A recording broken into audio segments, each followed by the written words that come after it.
Go.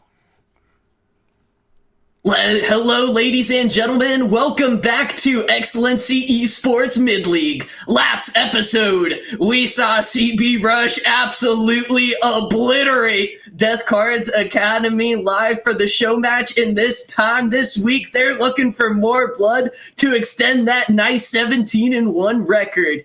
Clearly, there's no sign of intelligent life anywhere in Twitch chat on my scanner. I wonder if my casters maybe are around for some delightful commentary. Let's go to the Mid-League pre-show. Mac, we do not care about these pleasantries. We care about the battle, and this will be a battle to the death. Now, challengers, pick a side and tell me why.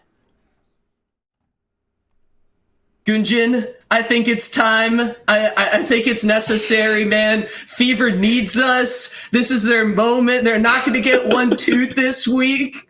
Embarrassingly, we need the Fever Fusion. Are you ready? Yes, Fever Fusion, Mac. We've all Fever prepared Fusion for this. time. Fusion! Did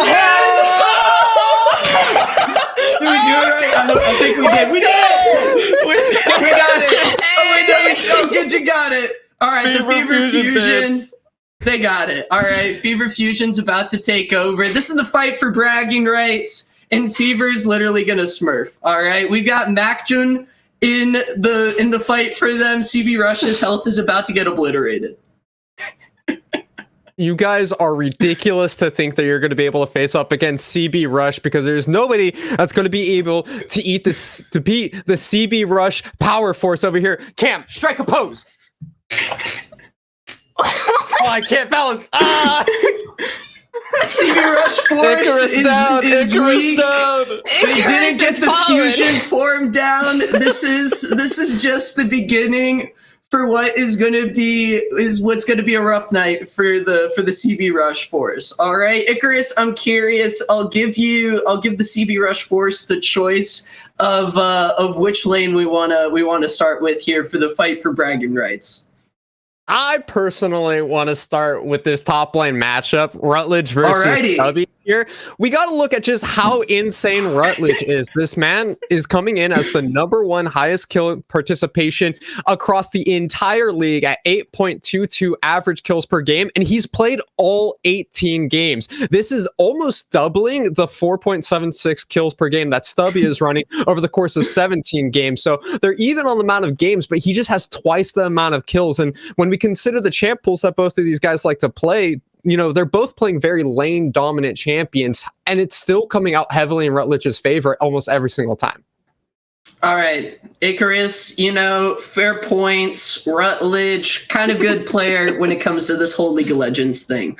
But have you looked at the KDA charts? Have you looked at the excellency ratings? All right, Fever is about to awaken right now with Providence in the mid lane, in the absolute stud Stubby in the top lane. I'm feeling pretty good about our fusion Gunjin and about this squad going in. All right, Stubby's third in KDA, and his Mordekaiser has been absolutely ungodly in this. He's popping off, and I know it's the opposite of godly. It's so freaking metal how he is just absolutely dominating everyone he's encountered with. I know Rutledge is a different beast. Don't want to discredit the former he still holds the title, first team all top last season. Nothing to scoff at, but Stubby here has an opportunity to lay down the mace or the poppy hammer, whatever it may be. Rutledge seriously has got to watch out here. I am worried about a couple of these strong picks coming in for Rutledge, or that Stubby could pull out, the Mordekaiser, the Poppy being a couple of them. But it's not just the top lane. Cam, there's another person here on the side of CB Rush that seems to be pulling out way far ahead when it comes to, in particular, their ability to help the team back up. Yeah, and that is going to be the bot lane for CB Rush. We have DeBay, we have Nelson. C. These two players are pretty unstoppable, arguably probably the highest ranked bot lane in Excellency Mid-League this season. They both each have only one first blood per each of them right now, but Nelson holding that highest average assists and highest average vision score per game in the entire league, which are typically those carry assets that you do need from the support, other than, you know, the classic CC, the classic tank, both of which Nelson definitely carries with his more not only enchanters, but he also has quite a few engaged supports with him as well, taking into his support champion pool in this league. See, Cam, I don't even know how you could mention the bot lane, but not even talk about the AD carry position. I see the support bias is in you, and it's in you hard. Support because I'm calling bot out. lane. Support does not matter when you have a man named Evil Zara in the AD carry position. I call them Evil Rice. I think that's the name for this bot lane. The Pyromancer in the bot lane, the farm god, the master of Xayah Tristana. This guy doesn't need a champion pool. He's played only 3 characters, but every single character he pilots, he's just crushing you under his boot. My favorite stat, the mathematically unproven, the godly stat of Excellency Mid League is the Excellency rating. And guess who's at top 1? Evil Zara right up there. And the gap between him and second is also the same number of gap between second and 8th. Let that sink in for this, the dominance that Evil Zara is putting on the bot lane. Whenever he faces top 6 competition, he has a 60.5 KDA. And I'm not, again, I do have the AD carry bias, but I will mention Rice every meal. Behind every superstar athlete, there's a mom that held his hand until he was able to run, jump, and play, and that's what Rice does. He's the primary engager with Zongi. He sets up the vision that crushes everybody, and again, he is leading in Excellency as the 5th ranked support for vision score, but we're not going to talk about rankings because it's the heart of the man that makes it. He's averaging 74 vision score per game with a 40% vision score. That Evil Rice in the bot lane, I can't even believe that you wouldn't even mention the Bay. You only mentioned Nelson because you know, as a duo, as a group, Evil Rice is the best bot lane in the league, and that's why Fever has a huge advantage over CB Rush. Plus, I don't think Beast Lance is subbing in again. They're gonna have to pull something out other than Callista. We'll have to see how Debay does in his show match premiere.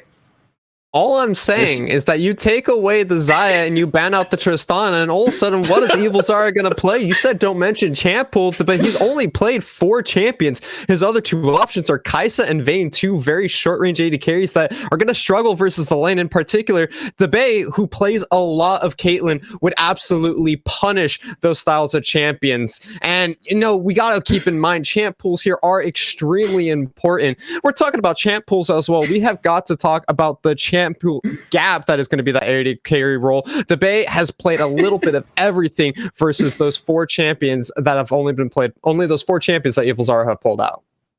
And I don't want to flame Icarus, but there's a reason that he's being put on every single other character. When you can pilot some champions at a top excellency rating, why do you need to go out and pick some of the lower trash champions? You can just play the Tristanas. You play the power picks in the meta. And you know the reason he's able to play them? Because he has the man in the middle, Providence, their substitute that's coming after the Bucky Stratosphere series. He's made an impact on this team. And I have an interview with him this week, and we'll be running it a little bit later in the show, but he's told me he's beaten CB Rush before in other leagues, and he's gonna do it. That's why he's been brought into this team. He's the secret Gouda sauce, the secret sauce that Fever needs to beat CB Rush. Man. The Szechuan sauce they need. See, MacJun is on another level with Fever here because so we you're know telling me, Providence. So you're telling me that Fever isn't able to beat them on their own? That they have to pull in a ringer in order to try and beat CB Rush? Are you admitting that the original roster just isn't strong enough to do it, Gungeon? Hey, he's a part of the team. He's a part of the team, man. He's been here 3 weeks. I'm not so sure about that one there. That's weird. I feel like when CB Rush had to play a top 5 team, they had to substitute Beast Lanson. That's kind of weird too. I'm not gonna act. Hey, the Callisto one trick is a staple of mid league, but it's weird that whenever they're facing top 5 competition, that they're substituting out their AD carry position already. Isn't that weird, Icarus? Don't worry. Was it the only top 5 matchup outside of week 1? Yeah. Maybe, but we're not talking about that. It's okay. They brought the Bay back for this week. And you know what? If we're talking about the mid lane, we also got to talk about Frosty and his champion pool because he has been playing exceptionally well. You get, again, another just champion Ocean versus the champion Kitty pool here that TL Providence has played. He's only pulled out the Corki, the Victor, and I think, what was it, the Renekton and Orianna? And that's about it. He doesn't play much else. Meanwhile, on the other side, you get support style play coming in from Frosty with the Seraphine, with the Karma, and the pick style composition, playing the Zoe, playing the Lux, and having an extremely high kills per game here. We're talking about 31 kills, 14 deaths on Zoe across 4 games, 33 kills and 7 deaths on 3 games of Lux. This man is absolutely popping off every time he's playing for these pick style compositions. He's popping off indeed, but again, you keep talking about him. Frosty, Frosty, Frosty. There's a reason he's a supportive style mid laner. There's a reason people get labeled. Everyone wants to be the star. If you could pilot the Kha'Zixes of the world, if you could pilot the Zeds of the world, no one's like, wow, he plays such a great Seraphine matchup. Talia. No, it's about the pop-off champions, and that's what Providence has. His Victor's on point. His Renekton is a matchup nightmare for the side of Frosty, where it's going to be able to punish all these squishy mid laners. And he has some spicy picks. I've seen his champion pool. It's not his champion kitty pool, as you've mentioned. He has the Kale. He has the flexibility with the Kennen as well. So again, he's a proven mid laner that can beat CB Rush. He's been brought in to do exactly that. And this matchup will show that once the playoffs get around, TL Providence will be that secret Szechuan sauce to beat CB Rush in the playoffs. And you guys are talking about CB Rush needing to take away a lot of champions. They've got to choose 3 to start off the game. You know, who are you going to let through? Who on Fever is going to take you down? They've got a lot of options, you know? I mean, that's just the fact of the matter. If we're going to be talking about champ pools as well here and taking away champions, so we also got to look at the jungle here. And I think Cam's got a little bit more information on Acid versus Zongi because last role we haven't talked about, and there's a big gap there as well. Yeah, definitely. I mean, we were talking about it. I'm pretty sure Zongi is still stuck in a last season jungle meta at this point, as Acid has definitely leveled up a little bit here. He's going for the more proven jungle pool that you have so claimed for the mid laners, as he is playing that Kha'Zix, he is playing that Kindred, he is also playing that Rumble and that Graves. So if you're going for that aggressive, you're going for that assassin basically picks that are on the top of the Ellis tier list, then you're going to be picking these champions. That's exactly what Acid even has been doing so far. Zongi Mac, slander. Oh my goodness. I can't believe it, Mac. I'm going to have to lob it up for you, okay? You ready for this? Ready, Mac? I'm ready. Okay, I'm throwing the lob in. Okay, go, Mac. Send it. Season 10 personified, dude. Zongi is about to pop off this series, all right? Frosty is no idea that the mid lane could get ganked this much, all right? This series is about to get blown open. He's going to try to sit under turret, but that's when the Molly Bear comes in. That's when the Olaf comes in. That's where the mages can't run. Fever, I need you guys to have some target selection, and if that's there, I believe in everyone running it in and just absolutely taking down CB Rush's comp.